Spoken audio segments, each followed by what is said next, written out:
They are so smart. They are so smart.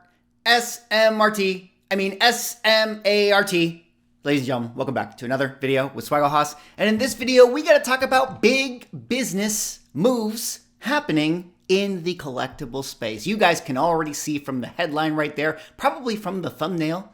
You clicked this video, you know what's going on already. eBay acquires Goldin, sells Vault to Collectors. Collectors Holdings, which, if you guys already know, is the parent company of PSA. So in this video, we got to talk about this merger, talk about vaults. What are they actually? If you guys are in the comic book collecting space, maybe you guys don't know about vaults. Well, I'm going to explain them in this video as well. And then ultimately, where I really want to go with this video is talk about why this is going to be huge business and huge moves for comic books potentially in the future. But of course, before I get into the video, if you guys could like, comment, subscribe, I would appreciate it. Helps support the channel, doing those things. Also, Sanity, 7 days left, guys. 7 days left to go on my Lovecraftian comic book adventure. If you guys really want to support me and you want to have something to read, check out, if you like the detective style of noir stories from the Golden Age, this is definitely a book for you. Link in the description. I would appreciate if you considered backing the project. But let us get into this video here today. Again,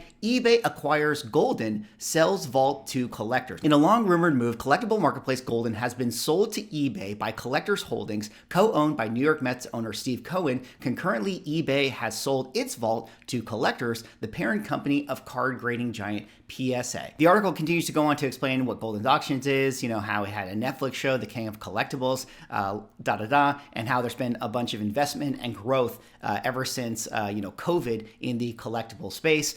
You guys, I'm sure, are pretty aware of, Goldin Auctions, just another one of the auction houses out there. One of the bigger ones. I mean, I would say that they're, definitely not as big as Heritage. They're definitely not, as used as frequently within the comic book space as, say, like a Comic Link or a Comic Connect, but they're definitely one of the big players in the card world, in the sports memorabilia world, and there are often comic book sales on Goldin Auctions as well. They used to be owned by PSA. Now they are being acquired by eBay, and meanwhile, on the flip side, PSA is acquiring eBay's Vault. Now, this is, really in the weeds here of this, and we kind of have to explain vaults because, it's not really as prevalent of a thing within the comic book space. But essentially, if you guys don't know, in the card space, vaults are something that a lot of collectors use, a lot of people who buy and sell cards. Essentially, vaults are, a remote place to store your collection, and you can buy and sell your cards pretty seamlessly and easily. And one of the advantages of why people often use it is, one, maybe they're an international collector and they don't want to have to deal with a lot of duty fees and transactions and stuff. A lot of times these vaults are placed in states where there are no sales tax. So, you can buy and sell cards very, very easily, and you don't have to worry about sales tax implications.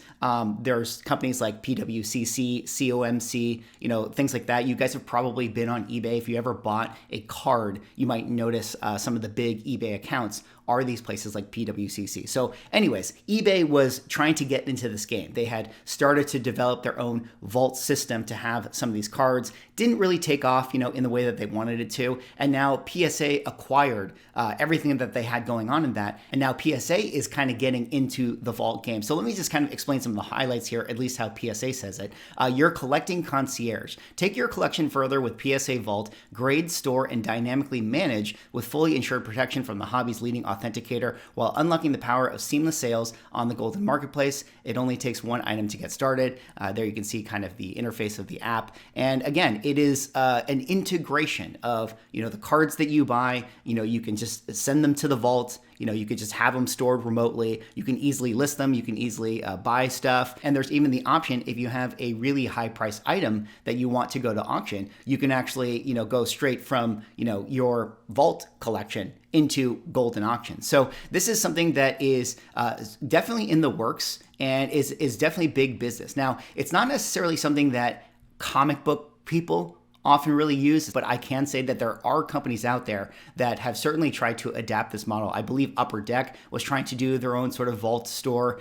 There was one company on San Diego Comic-Con's floor that had a big setup that was talking about essentially this, which is, in a way, it's almost like Vivi. It's like a digital marketplace for you to kind of like do your collectibles, although you technically do own the physical item. Now, why is this a big deal for comic books? Why does this have any relevance to what might be happening in the future? Well, shout out to Neo Cards and Comics. He's my card collectible expert that I always go to when I want information in the space.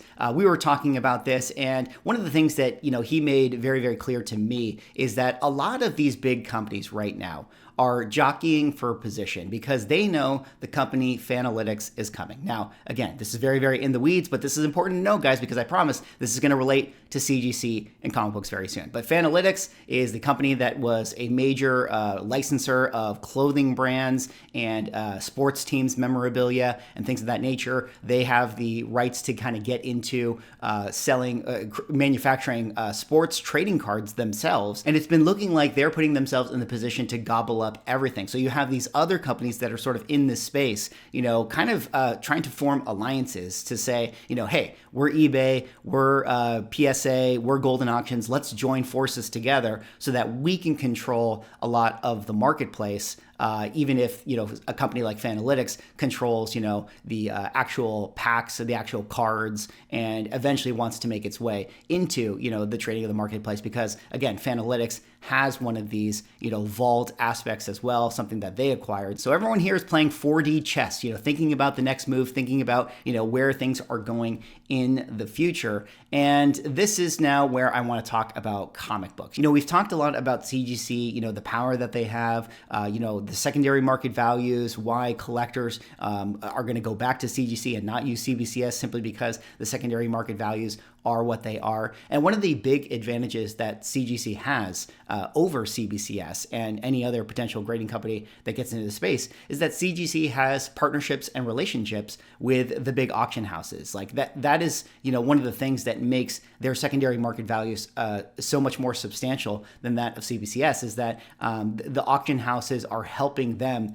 be the premier company. They have the big business. But when you look at a partnership like this and you see eBay joining, their vault with PSA, and you see Goldin Auctions having a relationship with eBay as well, you start to speculate, okay, well, if PSA wanted to get into comic book grading, for instance, which there's been a lot of murmurs and talks about PSA potentially moving into that space, how are they going to actually make an impact? How are they actually going to gain market share and not just be another kind of CBCS? Well, if they are able to sort of control the marketplaces, if they're able to have these partnerships with eBay, if eBay is a store that all of a sudden says, hey, you just bought this raw comic book on your eBay account. Would you like to send it to PSA? Hit this button.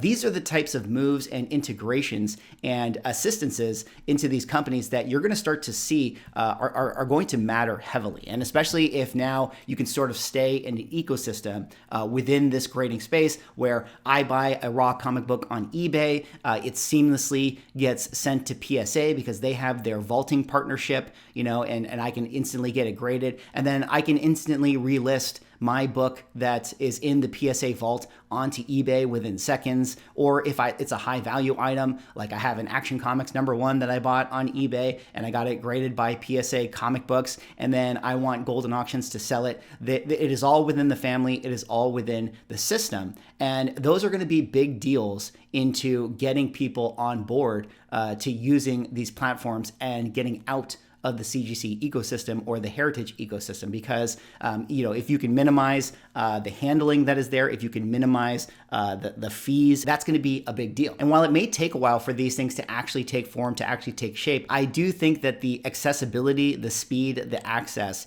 is going to be something that is going to be a huge boon. Think about all the times, guys, that a comic book gets hot in the marketplace. Even last week, Earth X #12, the first Silver Surfer Shala Ball version of her.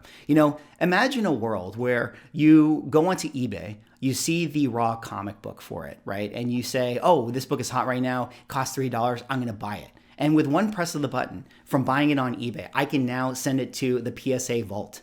and the PSA vault can instantly grade it for me and can actually instantly relist it back on eBay at a PSA 10.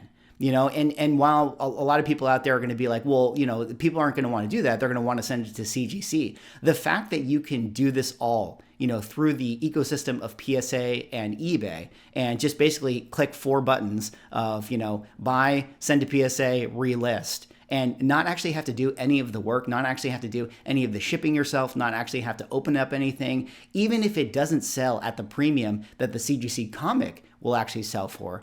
As long as you make your margin, in the ease of these transactions, then you're going to be happy about, using PSA. And that ultimately is where I see this all going. And even though right now it's all a hypothetical of what could be, going on in the future for, the comic space, certainly this is something that, is soon going to be happening for the card world. And if there's anything that the card world always teaches us, is that they're always just a little bit ahead of comic books. Whatever happens in the card world eventually makes its way over to comic books, which is why I decided to make this video and share this news with you guys here today. Anyways, let me know what you guys think about this news. Let me know what you guys think about some of those, speculative things that I've been throwing out. I mean, again, I've been hearing a lot of conversation of PSA getting into comic books, and that's going to be a big move. And as long as they have these partnerships with other big businesses to where they can actually compete, against CGC, it's going to be a big deal for their success in the future. Anyways, let me know what you guys think about all this. Like, comment, subscribe. Remember, sanity, 7 days left.